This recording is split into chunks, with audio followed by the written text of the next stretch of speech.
জাতীয়তাবাদী চেয়ারপারসনের উপদেষ্টা, আজকের এই অনুষ্ঠানে সম্মানিত সভাপতি জনাব এম এ মালিক সাহেব, মঞ্চে উপবিষ্ট বাংলাদেশ জাতীয়তাবাদী দল বিএনপির সংগ্রামী মহাসচিব, গণতন্ত্র পুনরুদ্ধারে যিনি আমাদের নেতৃত্ব দিয়েছেন, আমাদের সেই সংগ্রামী মহাসচিব জনাব মির্জা ফখরুল ইসলাম আলমগীর সাহেব, মঞ্চে উপবিষ্ট আজকের প্রধান বক্তা, আন্দোলন সংগ্রামের আরেকজন অগ্রনায়ক, গণতন্ত্র পুনরুদ্ধারে জনাব মির্জা আব্বাস, মঞ্চে উপবিষ্ট আমাদের সকল সিনিয়র এবং জাতীয় স্থায়ী কমিটির সম্মানিত নেতৃবৃন্দ, জাতীয় নেতৃবৃন্দ এবং এই সিলেটবাসীর সকল পর্যায়ের জেলা মহানগরের নেতৃবৃন্দ, আমার সামনে উপস্থিত সাংবাদিক ভাইরা,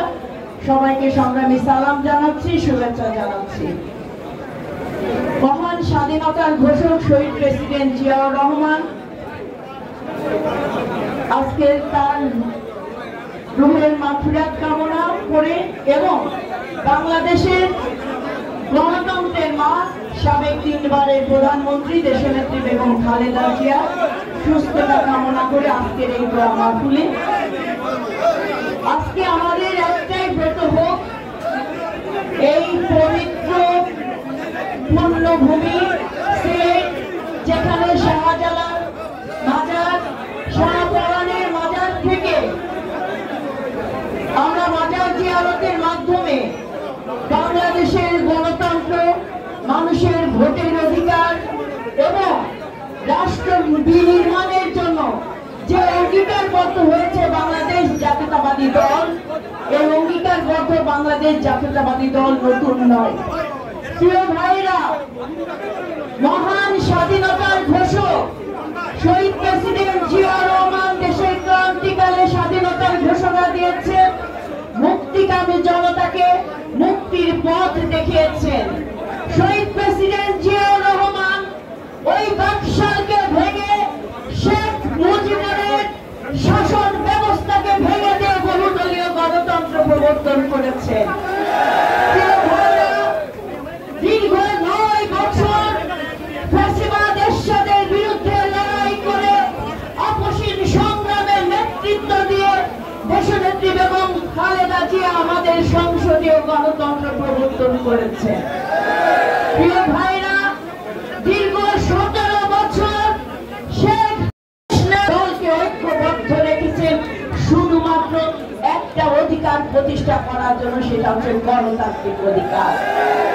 এই গণতান্ত্রিক অধিকার পূর্ণ প্রতিষ্ঠা করতে যে ফ্যাসিবাদ হাসিনার পতনের জন্য আমাদের অনেক লাখো জনতা আজকে শহীদী মৃত্যুবরণ করেছে। ভাইরা, মামলার শিকার হয়েছি, নির্যাতন নিপীড়নের শিকার হয়েছি, কিন্তু আমরা আমাদের চূড়ান্ত লক্ষ্যে এখনো পৌঁছে যেতে পারি নাই।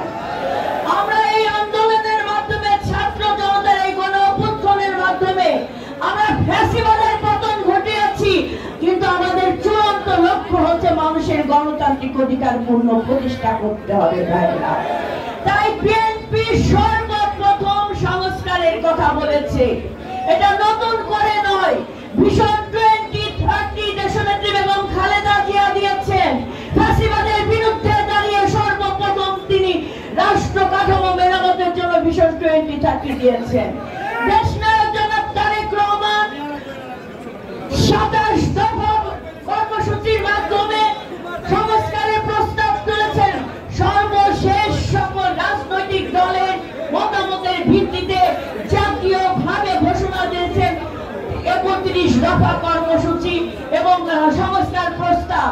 তাই সংস্কার যারা বলছে, এই সংস্কার বিএনপির হাত দিয়ে হয়েছে গণতন্ত্র পুনরুদ্ধারের মাধ্যমে। তাই সবচেয়ে বড় সংস্কার আগামী দিনে অবাধ, সুষ্ঠু, নিরপেক্ষ নির্বাচনের মাধ্যমে জনগণের রাষ্ট্রের মালিকানা জনগণের হাতে পৌঁছে দিতে হবে। ভাইরা, এই সংস্কারের মাধ্যমে জাতীয়তাবাদী দল আগামী দিনে রাষ্ট্র ক্ষমতায় আসবে। তাই আমাদের যে লক্ষ্য, এই 31 দফা জনগণের কাছে পৌঁছে দেবেন, দলের বার্তা পৌঁছে দেবেন,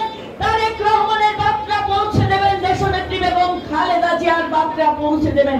তরুণের কাছে যাবেন, যুবকের কাছে যাবেন, নারী সমাজের কাছে যাবেন, কৃষক শ্রমিক জনতার কাছে যাবেন, বলবেন আমরা বাংলাদেশকে বিনির্মাণ করতে চাই, যে বাংলাদেশ আমার আপনার সকলের, যেখানে সকল ধর্ম বর্ণ মানুষের অধিকার সম অধিকার নিশ্চিত হবে, সেই বাংলাদেশ আমরা বিনির্মাণ করব।